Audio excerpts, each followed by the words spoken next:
Assalamualaikum warahmatullahi wabarakatuh. Selamat jumpa lagi dalam video pembelajaran blog keluhan. Kali ini kita akan belajar tentang patofisiologi cedera kepala. Disusun oleh Dr. Ardik Lahdimawan, spesialis bedah saraf, konsultan. Departemen Ilmu Bedah, Fakultas Kedokteran, Universitas Lambung Mangkurat, Rumah Sakit Umum Daerah Ulin. Agar tidak ketinggalan materi pembelajaran yang lainnya, silakan sedekah subscribe, like dan share ya. Selanjutnya, biar terasa gampang, dan tidak mudah gagal faham. Maka, sebelum dilanjutkan, marilah kita membaca basmalah, bersama-sama. Bismillahirrahmanirrahim. Marilah kita lanjutkan untuk membahas, apa dan bagaimana patofisiologi cedera kepala.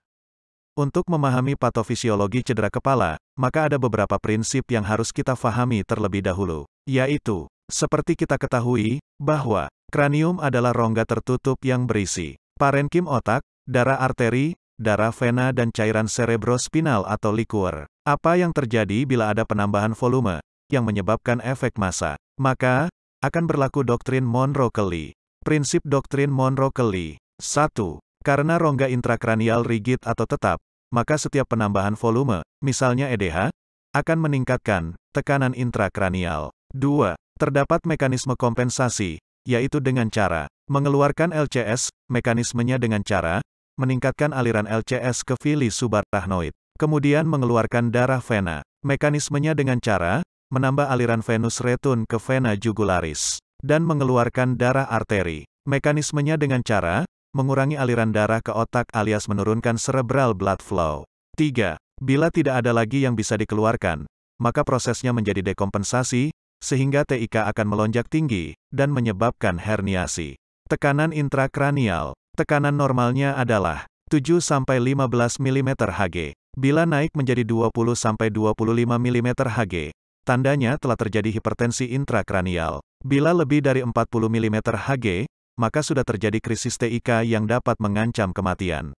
Penting, peningkatan TIK atau PTIK adalah musuh utama di bidang bedah saraf. Sehingga segala cara dan usaha yang dilakukan, adalah untuk menurunkan TIK. Hubungan antara cerebral perfusion pressure, CPP, mean arterial pressure, MAP, dan intracranial pressure, ICP, dapat digambarkan dengan rumus sebagai berikut. CPP sama dengan MAP dikurangi ICP. Di mana MAP sama dengan sistol ditambah 2 diastol, dibagi 3. Bila MAP konstan, maka peningkatan ICP akan menurunkan CPP, dan sebaliknya. Untuk mempertahankan CPP, maka akan ada mekanisme otoregulasi, yaitu dengan cara meningkatkan, atau menurunkan MAP. Tanda peningkatan TIK. Gejala awal adalah berupa, Cushing triad, yaitu, 1. Nyeri kepala, 2. Muntah spontan, dan 3. Papil edema. 1. Nyeri kepala, terjadi karena sensitisasi pada nosiseptor meningeal, dan neuron trigeminal sentral. Nosiseptor adalah saraf aferen primer, untuk menerima, dan menyalurkan rangsangan nyeri. Ujung-ujung saraf bebas nosiseptor, berfungsi sebagai reseptor yang peka, terhadap stimulasi mekanis, suhu, listrik, kimiawi. Di mana stimulasi tersebut akan menimbulkan sensasi nyeri. 2. Muntah spontan, yaitu, muntah yang tidak didahului rasa mual, karena rasa mual umumnya muncul setelah muntah. Mekanismenya adalah, PTIK akan menstimuli langsung ke kemoreseptor trigger zone, atau CTZ, yang terletak di area post-rema. CTZ akan menstimuli tractus nucleus solitari, yang diteruskan ke dorsal motor nucleus vagus, yang akan memicu refleks muntah. Tractus nucleus solitari, juga akan meneruskan ke pusat fungsi kognitif dan emosi yang lebih tinggi, sehingga akan menimbulkan sensasi mual. 3. Papil edema, terjadi karena nervus 2, merupakan bagian dari otak, sehingga, apabila terjadi efek massa, yang menyebabkan PTIK, maka tekanan tersebut akan diteruskan ke nervus 2, yang menyebabkan papil menjadi bulging atau edema. Papil dianggap edema apabila, bulgingnya lebih dari 2 dioptri. Cara mengukurnya adalah, pusatkan optalmoskop ke dasar atau pusat papil, lihat dioptrinya. Kemudian arahkan ke pinggir papil, lihat dioptrinya. Bila selisih nilainya 2 dioptri, atau lebih, maka positif terjadi papil edema. Untuk memahami mekanisme efek massa, dan peningkatan TIK, serta gangguan intrakranial, maka harus kita pahami terlebih dahulu, prinsip hukum Pascal, yaitu, Di dalam ruang tertutup, penambahan tekanan pada sisi tertentu, yang diberikan pada zat cair atau gas, akan diteruskan oleh zat cair atau gas tersebut, ke segala arah dengan sama besar. Untuk rongga intrakranial zat cairnya adalah darah arteri, darah vena dan likuor. Herniasi otak. Bila ada massa, contoh epidural hematom atau EDH, akan menimbulkan tekanan atau efek massa pada sisi tersebut. Sesuai hukum Pascal, maka tekanan tersebut akan diteruskan ke segala arah, sehingga akan menekan otak dan menyebabkan bergesernya otak sisi lain, sehingga terjadi herniasi. Herniasi otak adalah pergeseran mekanis jaringan otak dari posisi normalnya menuju ke area yang lebih rendah tekanan intrakranialnya. Ada 6 tipe herniasi otak, yaitu 1. Ungkal, 2. Sentral, 3. Singulat atau subvalsin, 4. Transkranial, 5. Upward, dan 6. Downward atau tonsillar. Cushing response, atau Cushing phenomenon atau Cushing reflex, adalah gejala, atau tanda, akan adanya ancaman herniasi otak. Tandanya adalah 1. Hipertensi, atau melebarnya tekanan nadi, yaitu, perbedaan tekanan sistol dan diastol. 2. Bradikardi, yaitu, menurunnya denyut jantung. 3. Perubahan pola nafas, yaitu, pernapasan yang dalam dan irreguler, seperti Cheyne-Stokes. Tanda dan gejala klinis, herniasi otak.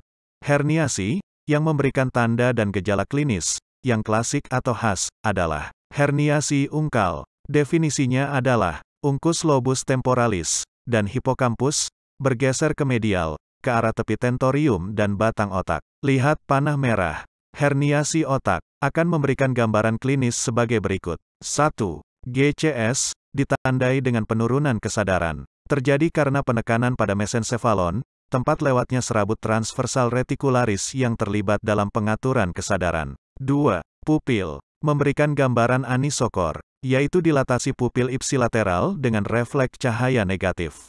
Merupakan tanda paling awal yang terpercaya, diakibatkan oleh penekanan pada akson parasimpatik postganglionik. Dapat disertai kelumpuhan gerak bola mata karena penekanan pada nervus 3. 3. Motor, hemiparese atau hemiplegic kontralateral, karena tertekannya cerebral peduncle di mesencephalon, yang dilewati tractus corticospinalis, sebelum menyilang di medula oblongata. Bila ketiganya positif, yaitu GCS turun, pupil anisokor ipsilateral, dan motor, hemiparese kontralateral, maka disebut ada lateralisasi. Contoh etiologi peningkatan TIK, pada kasus trauma. Etiologinya adalah hematom, seperti EDH, SDH, ICH dan IVH. Dapat juga disebabkan oleh kontusionya dan edema cerebri. Kasus cerebrovascular disease. Etiologinya adalah karena infark, hematom dan edema cerebri. Kasus kelainan kongenital. Etiologinya dapat disebabkan oleh hidrosefalus akut, tumor dan edema cerebri. Kasus infeksi. Etiologinya adalah abses cerebri, tuberkuloma dan edema cerebri. Kasus keganasan. Etiologinya seperti tumor dan edema cerebri. Efek massa intrakranial akan menyebabkan 1. Pergeseran garis tengah dan herniasi. 2. Menimbulkan gangguan pada cerebral perfusion pressure, CPP. Otoregulasi cerebral blood flow, CBF. Peningkatan tekanan intrakranial, TIK, dan gangguan pada hipofise, yang akan menyebabkan pireksia setelah cedera kepala, neurogenic pulmonary edema, NPE, takikardi atau bradikardi, stres ulcer, hipoksemia dan anemia, serta elektrolit imbalance. Sekian pembahasan kita kali ini, semoga bermanfaat. Tetap tenang dan ucapkan alhamdulillah. Terima kasih atas perhatiannya, sampai jumpa di video berikutnya. Salam Kampus Bungas. Akhir kata, wassalamu alaikum warahmatullahi wabarakatuh.